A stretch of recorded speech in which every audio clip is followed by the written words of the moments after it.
Namaste all. I wanted to just touch base with you about the world of yoga again.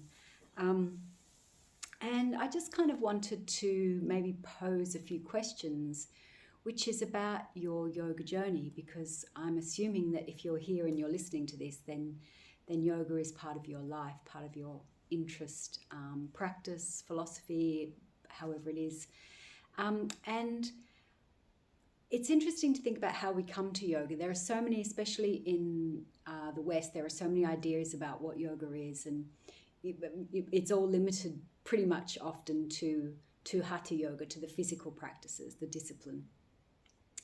And so people tend to think of Iyengar yoga or Bikram yoga or Yin yoga or all of these different types of yoga, which actually are all hatha yoga. So we often think in the West we tend to call it hatha yoga, and we think of hatha yoga as being a softer, more gentle kind of classical type of yoga. But actually hatha yoga, which is how it's pronounced, is made up of ha, which is the sun, and ta, which is the moon. Hatha yoga. And hatha yoga is the balancing of these kind of polarized energies. And so through the physical discipline of yoga, what we're doing is we're balancing the energies within ourselves, but also within this kind of cosmos and creation that we exist within. We're balancing our own energies, we're balancing our energies in relation to our environmental forces and cosmic forces as well. So thinking about how we arrive at yoga, what was that kind of invitation that came to you? What took you to yoga in the first place? What made you sign up for a class or get online and check it out? Why are you here? What is it that you derive from yoga, and what is that pull? And that's my question to you. What is that pull? Because that pull is an invitation. It's drawing you towards something, and that something is not an outer thing. It's not about achieving a pose or being able to do a headstand. But if you listen closely to that pull that's drawing you, it's actually pulling you into yourself, into a state of harmony, of ease, of alignment. Because this fundamental presence of yoga is actually a state of oneness. It's a state of unity. And so when we undertake these practices and we delve into these concepts and philosophies, what we're actually doing is unifying ourselves and removing and clearing the tensions that create the distortions away from that unity and oneness.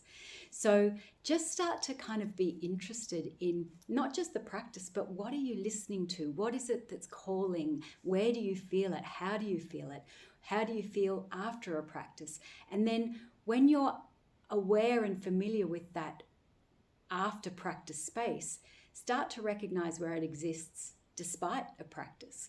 Where is the harmony? Where is the resonance in you that you can work with by just standing still, by being upright, by being aware of your posture, by sitting quietly for a moment, by deepening your breath? All of these states of yoga and the presence of yoga becomes available as soon as we start to align with its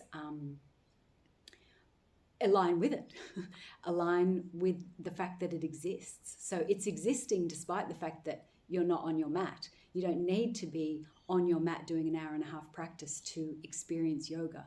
It's in a breath, it's in a recognition, it's in a perception, it's in an expanded moment. So all of these states of yoga are inviting you all of the time. And when you can start to move beyond just the culmination of what happened on your mat, and therefore perhaps getting a little bit stuck that I have to do that to arrive at this experience or to perceive this state, and look at that invitation. What is it? Where is it calling you? Where is it calling you from? Where is it calling you to?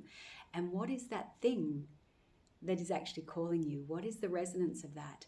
Because that will start to show you actually where it's existing regardless of your mat.